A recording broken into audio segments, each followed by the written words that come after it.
A população brasileira é a mais preparada do mundo para isso. Primeiro porque a gente tem o sistema financeiro mais... Olá, este é o Poder Entrevista. Eu sou Gabriel Lopes, redator do Poder 360 e vou entrevistar André Veloso, empresário e fundador da Dreamwave, empresa de Palo Alto, Califórnia, especializada em certificação e monetização de dados. A startup foi criada em 2015 no Vale do Silício, com a missão de conceder às pessoas a segurança e o controle do fluxo de seus dados. André, obrigado por aceitar o convite para essa entrevista. Eu que agradeço, Gabriel. É um prazer estar aqui com vocês. Agradeço também a todos os web espectadores que assistem esse programa. Essa entrevista está sendo gravada no estúdio do Poder 360, em Brasília, em 31 de outubro de 2025. Para ficar sempre bem informado, inscreva-se no canal do Poder 360, ative as notificações e não perca nenhuma informação relevante.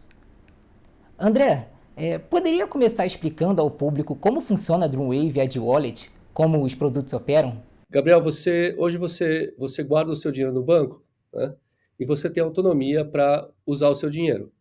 Você consegue sacar, você consegue enviar, você consegue pagar com o seu dinheiro. Você tem total liberdade para usar o seu dinheiro para fazer o que você quiser. O seu dado, ele está na cloud. Outras companhias, outras pessoas gerenciam o seu dado. Outras pessoas até se beneficiam dos seus dados. E você não consegue fazer nada com ele. Você não tem autonomia sobre os seus dados. O que a D-Wallet faz com a poupança de dados é dar a você autonomia sobre os seus dados. É como se fosse uma versão do sistema financeiro para dados. Como esse dado é transformado em valor? Quais seriam as etapas? A primeira etapa é você ter que ser dono do seu dado. Se você não pode ser dono do dado, você não pode poupar ele, você não pode usar ele, você não pode fazer nada. Então, o que a gente lançou no Brasil este mês foi exatamente a primeira transação, fazer você ser dono do seu dado. E o processo é muito simples. Você abre uma conta pessoa física, como se fosse uma conta no banco, né? E você faz um requerimento de dados para as companhias com as quais você tem relação com. Essas companhias vão receber esses requerimentos, essas solicitações, né? Você está convidando a companhia para se juntar a você nisso.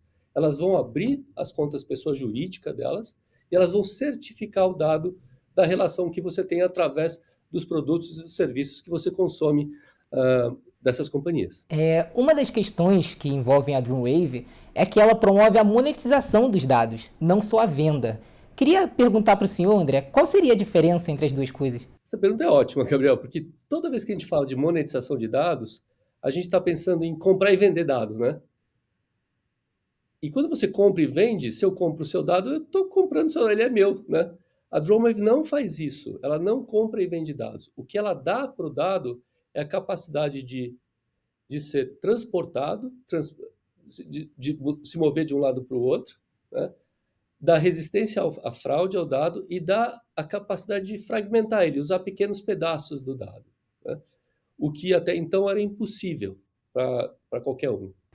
Na sua opinião, a população brasileira consegue encarar com seriedade e inteligência essa forma de interação com os dados? A população brasileira é a mais preparada do mundo para isso. Primeiro porque a gente tem o sistema financeiro mais evoluído do planeta, né? O sistema brasileiro de pagamentos é fantástico. O trabalho do Banco Central no Brasil é pioneiro no mundo inteiro. E do outro lado, o brasileiro é o segundo maior em adoção de tecnologia. A gente adota facilmente, a gente tem facilidade em usar redes sociais, facilidade de usar aplicativos. O Brasil está no topo disso. É o país que mais adota a tecnologia com mais velocidade. É só ver a história do Pix, né? E como a empresa evita fraude e garante eficiência e integridade dessas transações? Ótima pergunta também. Como que a gente faz isso? A gente emulou o sistema financeiro. É importante entender que nos últimos anos, quando a gente viu a escalada da revolução de mobilidade, né, a regra para escalar aplicativos era a gente tira toda a fricção e atrai usuários, né? E aí você consegue trazer um monte de usuários para dentro da tecnologia, para dentro do produto. Quando você repete muitas vezes tirar a fricção e trazer usuários, ao repetir isso muitas vezes, você acaba trazendo fraude para dentro. E fraude é o que a gente mais vê hoje no Brasil. A gente tem um problema de fraude generalizado, porque todo o stack de tecnologia foi otimizado para fraude. O que a Dromey fez foi trazer o mesmo nível de segurança bancária para o seu dado. Então, se você fez o onboarding, você vai ver que você tem uma senha com 12 caracteres, você tem segurança, a gente checa se você é você mesmo, né? Não é uma conta que se abre com um e-mail. O processo de entender quem é o consumidor, de quem é o cliente, é profundo. Como o senhor responde a essas preocupações que relacionam a monetização dos dados, a vigilância da população e muitas vezes a assimetria do poder? A simetria é o que a gente já tem hoje, né? Hoje, todo dado que você gera não é seu. A gente já está num vale. O que existe hoje é um vale tudo, né? Você gera o dado, você não sabe quem está usando seu dado vai parar em lugares que você não imagina, né? Você recebe SMS, e-mail, um monte de fraude, um monte de oferta que você nunca imaginou que iria receber, né? O que a gente faz hoje é trazer esse dado para o seu controle. Quando o dado está sob o seu controle, você define como ele vai ser usado, onde ele vai ser aplicado, né? E quanto você quer receber por ele. André, a Dreamwave está envolvida com alguns projetos como a DataPrev. Como essa parceria funciona e de que forma ela contribui para a segurança e para a transparência? Bom, a gente tem um piloto com a DataPrev, né? É um piloto ainda experimental, está na primeira fase dele. A DataPrev é a empresa que processa os dados de todos os cidadãos, de aposentadoria e desses temas, né? E é um projeto piloto que está sendo implementado, está na primeira fase ainda, e a gente está indo para a segunda fase no ano que vem. Você sente alguma resistência do mercado, de grandes plataformas que pode impactar de alguma forma esse modelo de monetização de dados? Eu não vejo resistência das plataformas até agora, né?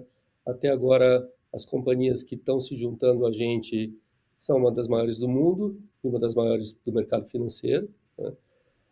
O que a gente está fazendo aqui é dar para o consumidor a possibilidade de exercer o seu direito, né, dentro da lei. Ele vai ser dono do seu dado, né, aparelhando a lei para que ela funcione, né, da forma certa, a lei de privacidade de dados, que é a LGPD, que te permite pedir às companhias que você tem relação com os seus dados, né?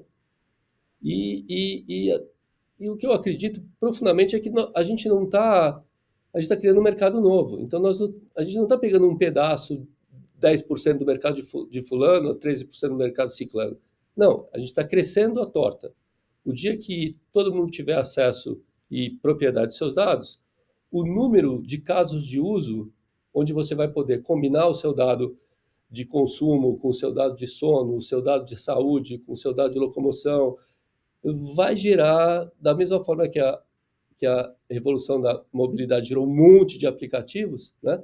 Vai gerar um monte de casos de uso onde todo mundo vai poder ganhar mais, né? Isso cria valor novo e distribui riqueza ao mesmo tempo. Como evitar essa vilanização do uso e da venda do dado, que ainda tem certo estigma envolvido? Eu acredito que o único jeito de evitar isso é criar regulamentação e fiscalizar, né? Porque o que a gente tem hoje é o completo mau uso do seu dado, né? Quando o seu dado vaza, Gabriel, imagina, seu dado vazou, né?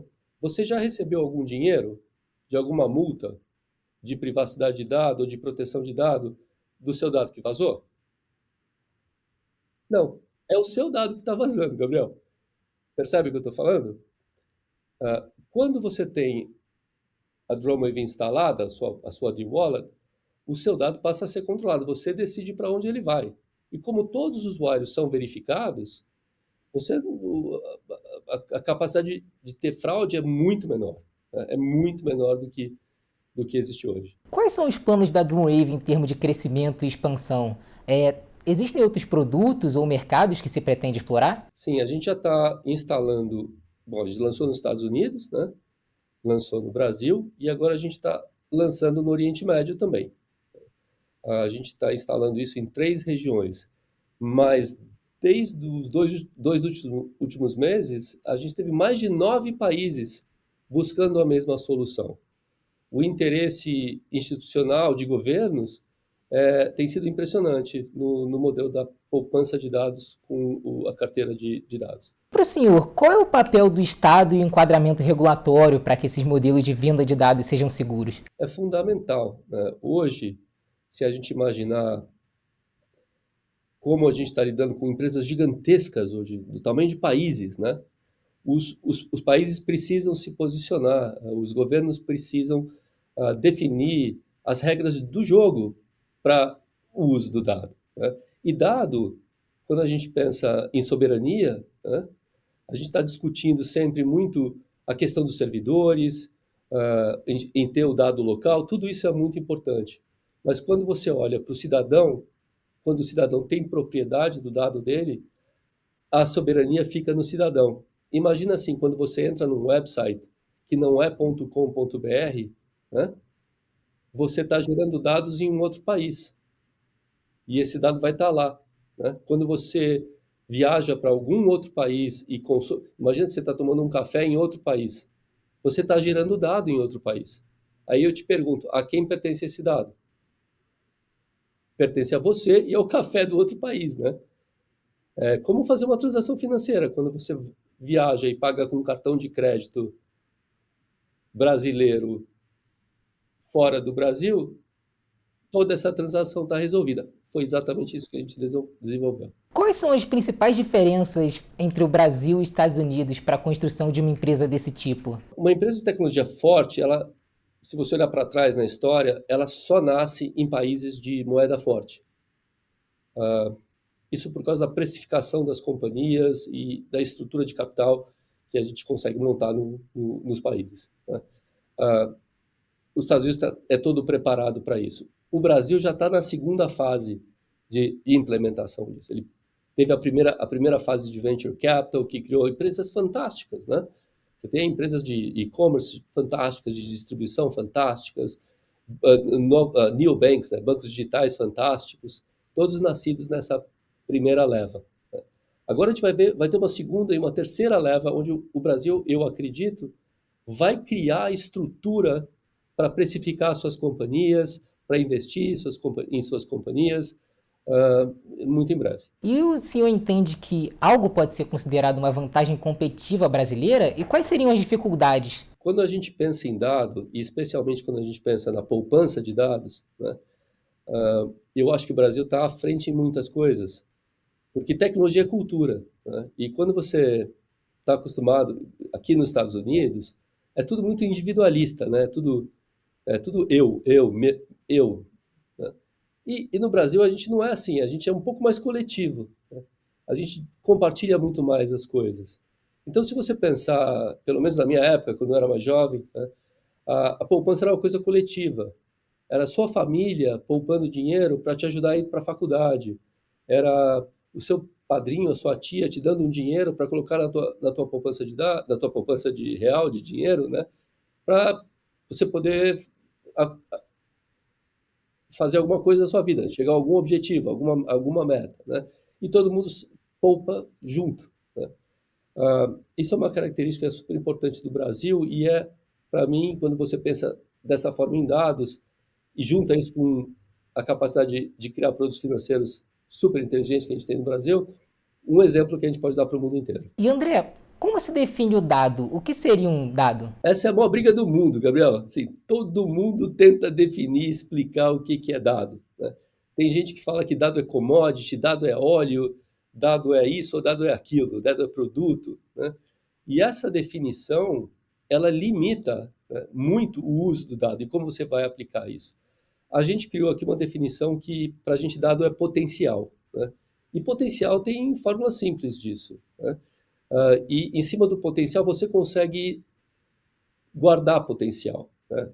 E para definir como guardar potencial, a gente criou uma coisa completamente diferente no mundo inteiro. A gente definiu que o que gera dados são relacionamentos. E você consegue, então, salvar relacionamentos, porque relacionamentos são contratos, né? É simples, toda relação tem duas partes, né? E tem um objeto. Essa foi a parte de inovação de negócios que a gente criou, né? Permitindo que todo mundo consiga guardar suas relações num contrato onde a gente compartilha o valor do dado. E esse contrato vai para a poupança de dados. André, agora eu gostaria de saber como se atribui um determinado valor a um dado. Como sabemos que um dado vale mais que outro, o outro dado vale menos? Isso depende de duas coisas, Gabriel. Primeira coisa que a gente precisa imaginar é que todo mundo tem na cabeça que você está dando o seu dado de graça, né? Para companhias de tecnologia, para todo mundo. Você está distribuindo o seu dado de graça. É muito pior do que isso. Você não está dando o seu dado de graça. Você está pagando para processar esse dado e entregando esse dado. Deixa eu te mostrar isso. Todo mundo tem um telefone, né? Imagina assim, quem paga a energia que vai aqui? Quem paga a operadora? Quem comprou o chip, o processador aqui, que movimenta o dado, cada vez que a gente faz um pagamento, manda uma mensagem, assiste um vídeo, simplesmente anda pela rua, né?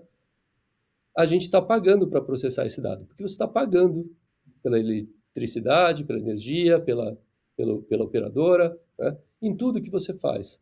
Então imagina que todo esse dinheiro que você paga todo ano, você está pagando para processar dado, né? Então você não está dando isso de graça. E a outra coisa é que todos esses dados que você gera, mais outros que você gera em outras dimensões, exame de saúde, o que você come, né? Tudo que você faz todo dia, esses dados participam de casos de uso, né? Onde eles são comprados e vendidos. Então, o mercado dá o preço do dado, porque vai depender do que o mercado precisa agora, né? O do que esta companhia precisa agora. E o valor dele vai variar de acordo com o caso de uso. E a monetização de dados sensíveis, André? Como você entende a questão? A definição de dado sensível e dado pessoal, ela é muito importante, né? Se você imaginar que o seu DNA, né, a sua identidade inteira está em jogo nessa história, a, a gente resolve essa questão te dando autonomia, né? Porque o seu dado, vamos voltar a essa pergunta, essa é super importante. Deixa eu tomar água aqui, essa é super importante, né?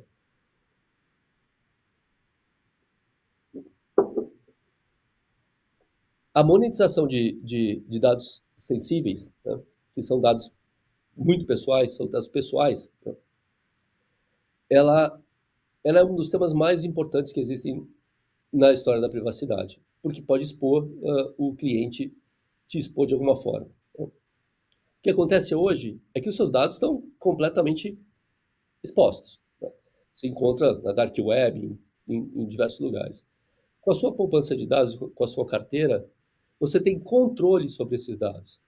E, e às vezes, quando eu penso no dado mais humano nosso, que é o DNA, né? O nosso código de DNA. Quando a gente pensa nele, olha que coisa interessante, né? O meu DNA é do meu pai e da minha mãe. Então, quando eu exponho o meu DNA, eu estou expondo não só meu pai e minha mãe, como meus irmãos, né? Porque é o mesmo DNA, né? Então, assim, precisa de muita segurança, né? E eu escolho os use cases, os casos de uso onde eu vou colocar o meu DNA, né? E mesmo assim, Gabriel, o seu dado não sai do ecossistema. Porque uma vez que o dado está certificado aqui dentro, ele não vai ser retirado do ecossistema. Ele não vai aparecer num broker ou em algum outro lugar. Porque ele fica dentro do ecossistema, ele nunca sai. Então você sabe quem vai usar, para que vai usar, quando vai usar, e você consegue revogar a autorização de uso quando você achar pertinente. E de acordo com o senhor, quais são as perspectivas para esse mercado? Nos próximos 5 anos, a gente vai ver uma das maiores transformações na história da tecnologia e da economia do mundo. Todo mundo acredita, e a gente tem que concordar, né, a não ser que você discorde disso, que o mundo está indo para uma economia movida a dados. Se o mundo está indo para uma economia movida a dados, a economia que a gente tem hoje aqui, que a gente viveu e cresceu dentro, ela foi baseada na poupança das pessoas, na poupança de dinheiro. As pessoas pouparam dinheiro para ter uma vida melhor. E isso gerou a economia que a gente tem hoje.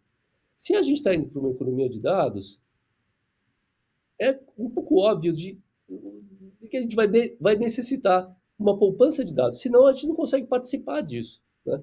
Isso não inclui as pessoas do jeito que está indo, né? quando você olha para tudo que a AI está trazendo para a gente, e como regular, e como tirar o melhor possível disso, né? Você tem que imaginar que está todo mundo muito preocupado com quais são os casos de uso que a AI vai impactar, como ela vai impactar a saúde, ah, consumidores, como a gente se comporta, né? Ah, Imagina que a poupança de dados regula a entrada do dado dentro da AI. E regulando a entrada, todas as saídas já estão automaticamente reguladas. É muito mais fácil regular a entrada do dado para depois regular todas as saídas do que tentar regular a saída sem saber de onde está vindo o dado e as regras que estão trazendo o dado para dentro das máquinas, né? Então eu vejo um mundo onde a gente tem duas opções hoje, né? A gente vai pensar num mundo que ele é distópico, né, que é um futuro onde, e até é triste imaginar que as gerações de hoje, a geração de hoje é a primeira geração a imaginar, a não acreditar que o futuro é melhor do que o presente, né? Todo mundo imagina que o futuro vai ser pior do que a gente está vivendo hoje, né? Você pode ver o que está acontecendo em Katmandu, aconteceu recentemente em Lima, em diversos outros países, né? Você tem a geração mais jovem chegando num limite, né? Ou a gente pode pensar que o mundo vai caminhar para um lugar mais positivo, né? Onde a gente vai ter inclusão digital e inclusão financeira para todo mundo que está ficando para trás nesse próximo pulo de tecnologia. E nisso o Brasil tem um papel fundamental. André, o senhor já falou mais de uma vez que a monetização do dado pode estimular a redução das desigualdades. Queria entender um pouquinho mais a sua opinião sobre isso. A gente vive durante os últimos anos, a gente teve uma simetria muito grande entre inclusão financeira e inclusão digital.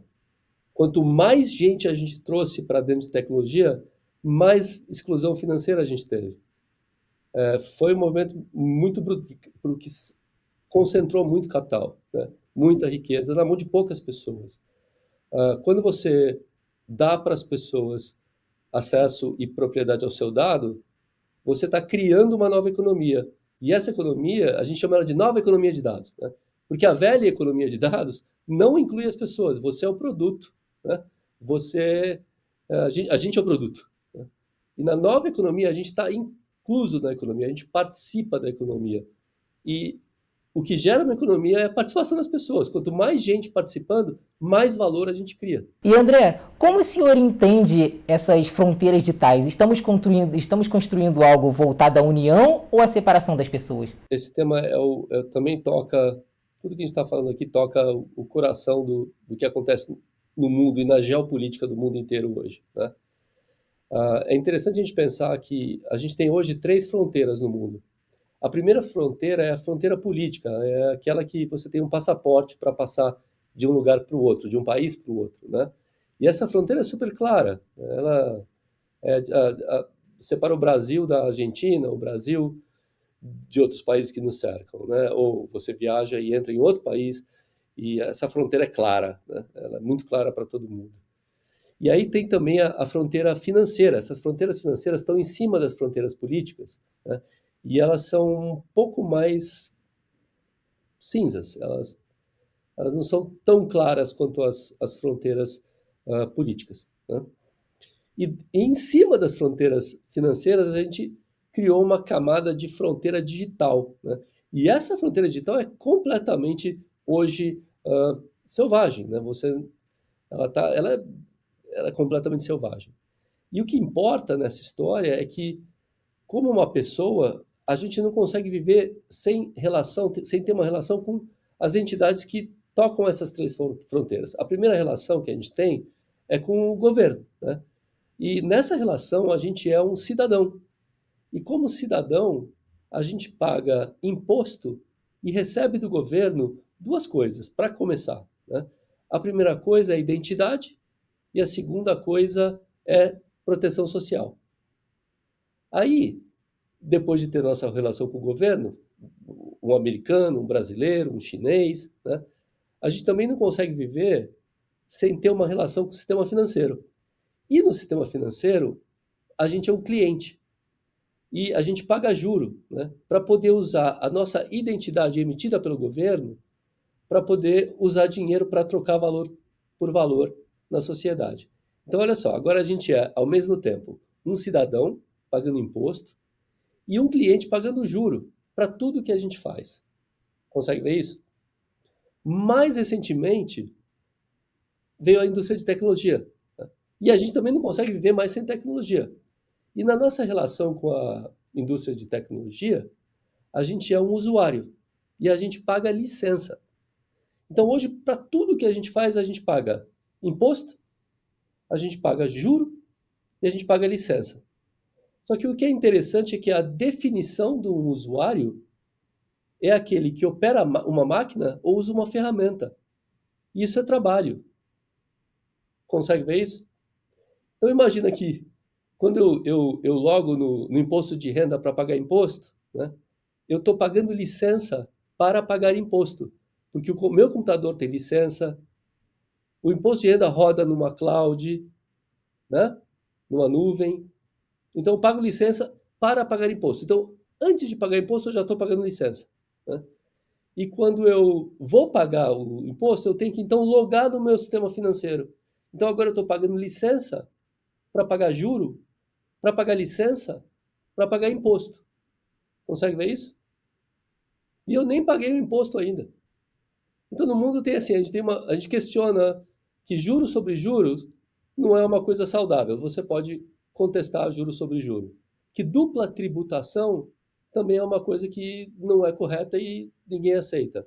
Agora, quando a gente olha para a estrutura de licenças no mundo, a gente está pagando licença sobre licença, sem parar, né? E essa é a principal questão que toca o valor do dado hoje. E a principal disputa geopolítica entre esses três grandes grupos. Porque hoje, tanto o governo, quanto finança, quanto Big Tech, todos eles estão competindo hoje por 100% do seu dado, né? Isso é um pensamento muito profundo que eu acho que a gente tem que começar a articular para encontrar o melhor acordo para o mundo voltar a crescer. Porque sem crescimento econômico, a gente não tem muita opção, né? André, uma das questões que envolvem a Dreamwave é que ela promove a monetização de dados, não a venda. Qual seria a diferença? A diferença é fundamental, Gabriel. Monetizar dado para todo mundo, quando a gente pensa nessa ideia, a primeira coisa que vem para a gente é comprar e vender dado, né? Quando você compra e vende, eu comprei de você e estou vendendo para outro. Você perdeu, né? Você me vendeu e eu estou vendendo para outro. A Dreamwave não faz isso. A Dreamwave não compra e vende dado. Monetização de dados para a gente é uma coisa completamente diferente. É dar para dado transportabilidade, divisibilidade e resistência à fraude. Uma vez que você tem isso são características de moeda. A gente também não está transformando dado em moeda. A gente está dando para dado essas três características. E aí você consegue sim combinar e trocar esse valor de forma que todo mundo pode usar o dado e compartilhar esse valor. Chega ao final esta edição do Poder Entrevista. Em nome do jornal digital Poder 360, eu agradeço ao André por aceitar o convite. Gabriel, é um prazer ter conversado com você e obrigado pela oportunidade. Agradeço também a todos os web espectadores que assistiram a esse programa. Essa entrevista foi realizada no estúdio do Poder 360, em Brasília, em 31 de outubro de 2025. Para ficar sempre bem informado, inscreva-se no canal do Poder 360, ative as notificações e não perca nenhuma informação relevante. Obrigado e até o próximo Poder Entrevista.